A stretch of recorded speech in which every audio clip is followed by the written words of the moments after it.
Okay, just one last question before we move into the discussion session. In the next few years, what will you foresee, about the startup ecosystem in the West and versus the East?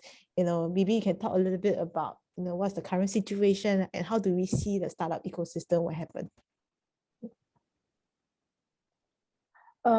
Okay, I think for this region over here, right, the startup ecosystem had been around 10 years already.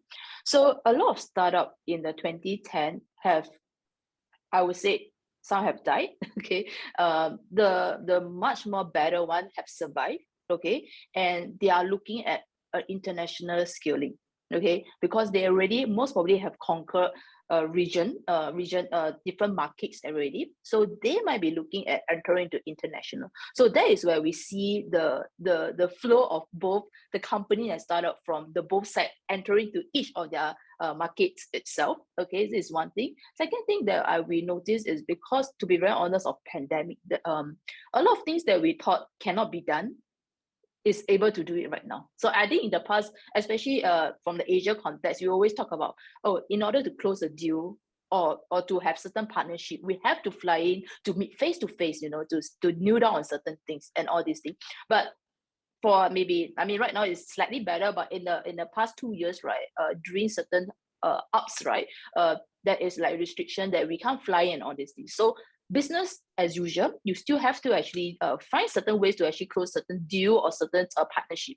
So that is where I think we have to reinvent or re-look at how is the startup in the Asia context over here are going over to the US side or even to the Europe side. Okay, in the past, maybe the past experience that you have before the pandemic might not be that relevant anymore. So I think this is where I think entrepreneur, we can be a little bit more innovative and think outside the box, right? Don't keep on thinking, oh, in the past I need to fly in, I have to do that kind of thing. So can you do something different that allow you to scale your business? So I think this is where I think the creative part comes in.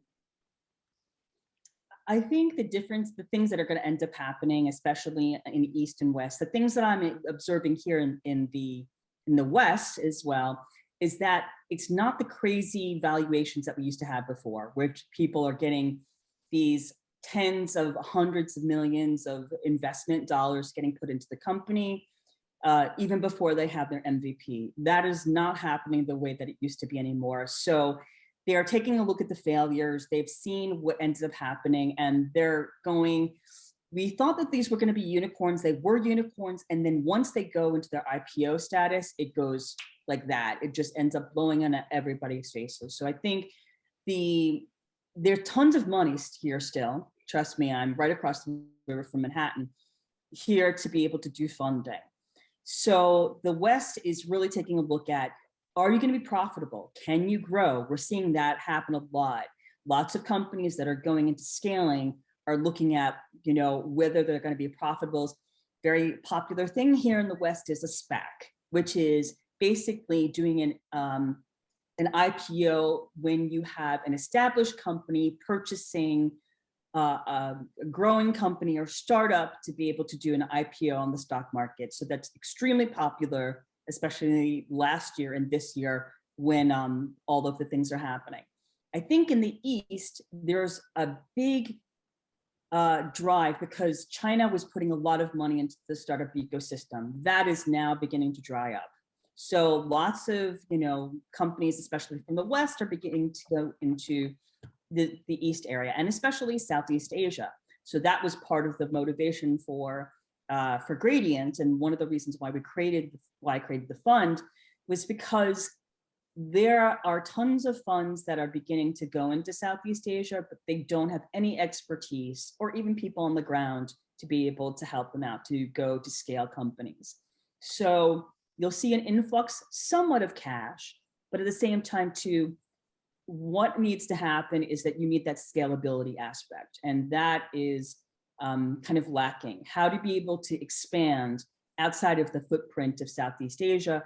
If you need to go into East Asia, if you need to go to the Middle East, if you want to go into the US, into Europe, etc., to finding that connection and that expertise that's going to be able to help those companies to grow and to not have the failures because of like assumptions that companies have of going into different markets, that they know that their business model and their product is going to translate, and then it ends up being a big failure. So that's the thing that we're going to see happen a lot more.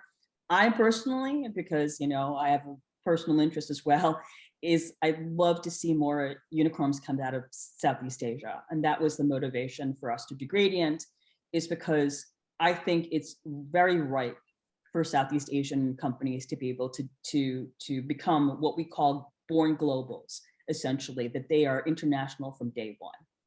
So that's what I'm seeing right now. Thanks for the very interesting insights from both of you.